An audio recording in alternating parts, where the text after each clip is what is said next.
1. Bioluminescence. Siapa di sini yang suka sama laut? Bagi kalian yang suka sama laut, tentunya tahu dong fenomena bioluminescence. Apa sih bioluminescence? Kata bioluminescence terdiri dari dua bahasa, bio yang artinya hidup dalam bahasa Yunani, dan lumen yang artinya cahaya dalam bahasa Latin. Fenomena bioluminescence merupakan salah satu peristiwa yang terjadi ketika makhluk hidup mengalami sebuah reaksi kimia tertentu yang mampu menghasilkan emisi cahaya. Selanjutnya, reaksi kimia yang dihasilkan berupa energi cahaya. Peristiwa ini membuat sebagian laut bersinar dalam gelapnya laut malam. Seolah-olah terdapat ratusan bohlam menyala dari dalamnya. Bioluminescence ditemukan di seluruh biosfer, tetapi hanya ada pada vertebrata laut, invertebrata, dan beberapa jenis tumbuhan.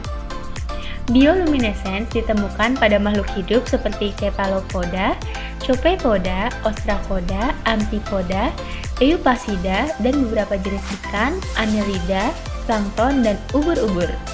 Di darat, bioluminescence ditemukan pada beberapa hewan jenis serangga, kunang-kunang, ulat, kumbang, dan beberapa jenis diptera. Bioluminescence terjadi karena adanya reaksi enzim dalam tubuh organisme dengan sistem kerja yang dapat menghasilkan emisi cahaya hijau biru. Enzim luciferase berperan dalam proses pengikatan oksigen pada molekul organik. Flavoprotein, enzim yang dilihat berdasarkan sekuens asam aminonya, menunjukkan bahwa ia homolog dengan luciferase. Namun, protein ini belum diketahui jelas fungsinya. Lumizane berfungsi untuk memperpendek panjang gelombang yang dihasilkan dari emisi cahaya.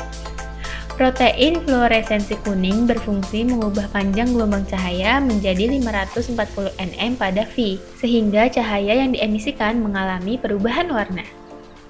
Flavin reduktase dapat mengkatalisis reduksi FMN menjadi FMNH2 sehingga substrat tersedia terus-menerus karena diregenerasi. Yang terakhir adalah enzim aldehida dehidrogenase yang berperan dalam degradasi senyawa aldehida. Adanya penemuan tentang bioluminescence telah dimanfaatkan manusia di dalam berbagai bidang. Salah satunya adalah bidang medis.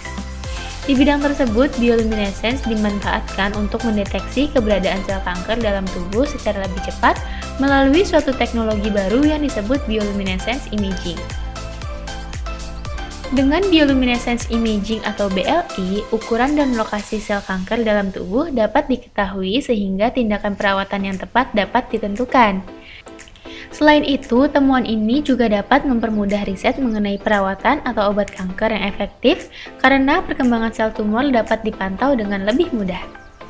Bioluminescence juga telah dimanfaatkan sebagai gen pelapor untuk melihat perkembangan atau proliferasi sel punca manusia. Penggunaan ini juga telah diaplikasikan pada tanaman transgenik hasil rekayasa genetika. Dalam bidang ekologi, mikroorganisme penghasil bioluminescence juga dapat digunakan untuk pembuatan biosensor untuk mendeteksi keberadaan polutan atau kontaminan tertentu di lingkungan.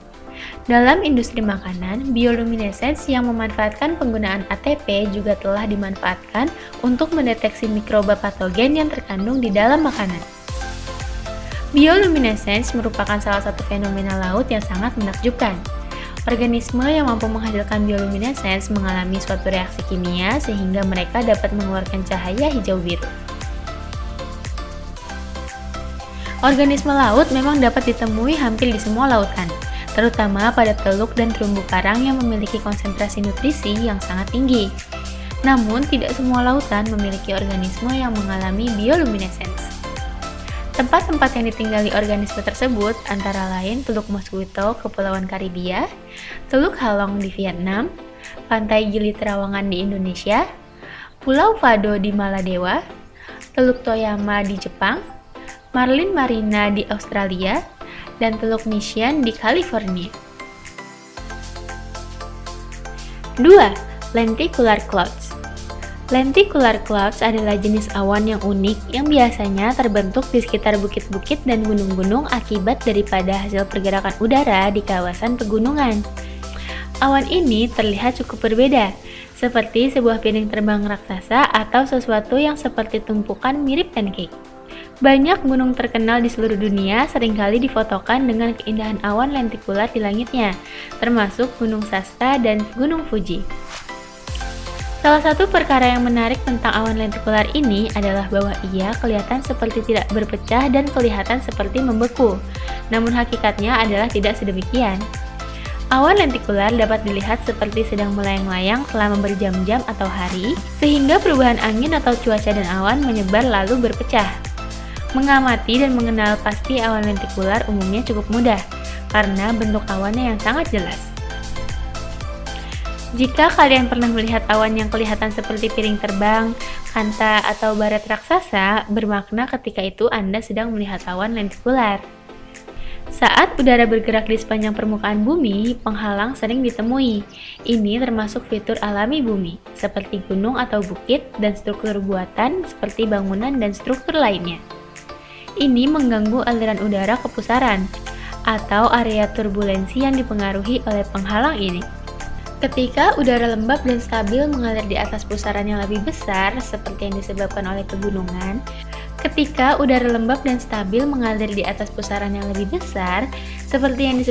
pegunungan, serangkaian gelombang berdiri berskala besar terbentuk di sisi bawah angin gunung.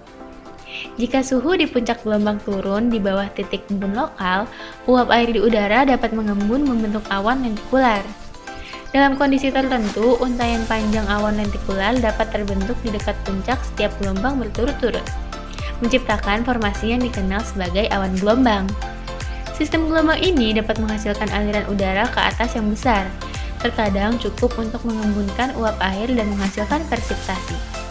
Awan lentikular telah dikatakan keliru sebagai UFO, karena banyak dari awan ini berbentuk piring terbang dengan karakteristik lensa atau halus berbentuk seperti piring.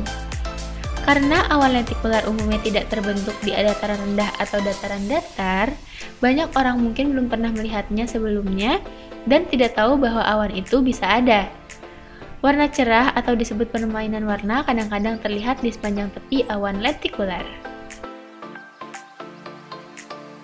3. Danau Merah Muda Hillier. Lake Hillier merupakan sebuah danau salin yang terletak di Kepulauan Research di wilayah Goldfields Esperance, tepatnya di Middle Island, Australia. Panjang Danau Hillier mencapai 600 meter dengan lebar 250 meter. Danau Hillier dikelilingi oleh tepi pasir dan hutan hijau yang didominasi oleh spesies paperbark serta eukaliptus yang lebat. Keunikan Danau Hillier yang paling mencuri perhatian adalah warna airnya yang merah muda. Warna ini awalnya diduga berasal dari alga, namun setelah dilakukan penelitian lebih lanjut, diketahui bahwa warnanya berasal dari mikroba Extremophile. Mikroba ini dianggap sebagai organisme teraneh di bumi karena dapat hidup di kondisi yang sangat ekstrim sekalipun. Danau Hillier bukanlah danau buatan, dan warna airnya juga bukan merupakan pantulan. Hal ini dapat dibuktikan saat air danau ditempatkan di wadah lain akan tetap berwarna merah muda. Danau ini juga memiliki salinitas yang sangat tinggi, bahkan dianggap sebanding dengan laut mati. Tak ada kehidupan yang mampu bertahan. Satu-satunya makhluk yang mendiami Danau Hillier adalah beberapa mikroorganisme seperti alga dan bakteri halofilik. Seorang navigator dan hidrografer berkebangsaan Inggris bernama Matthew Flinders pada 15 Januari 1802, awalnya Flinders menemukan danau unik berwarna merah muda setelah melakukan pendakian di puncak tertinggi Middle Island yang kini dikenal dengan Puncak Flinders. Tahun 1803, Flinders kembali mengunjungi Danau Hillier untuk mengambil beberapa tong garam. Penamaan Danau Hillier diambil dari nama kru investigator Flinders yang meninggal akibat disentri pada 20 Mei 1803 sebelum keberangkatan. Upaya penambangan garam dari Danau Hillier sempat dilakukan pada abad ke-19, namun gagal karena terjadi keracunan garam yang dikonsumsi dari Danau Hillier. Kini Danau Hillier selalu ramai dipadati oleh wisatawan yang berkunjung melalui Perth. Menuju Danau Hillier hanya bisa ditempuh dengan jalur udara atau berlayar dari Esperance yang berjarak 720 km di tenggara Perth. Setelah sampai di Middle Island, wisatawan masih harus berjalan kaki sejauh 600 meter untuk sampai di tepi Danau Hillier. Pemandangan pepohonan hijau dan berbagai satwa liar yang mendalami Middle Island akan memberikan nuansa yang berbeda dan membuat perjalanan terasa tidak membosankan.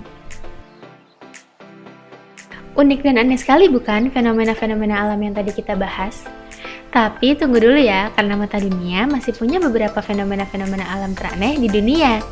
Jadi jangan kemana-mana, tetap di Mata Dunia.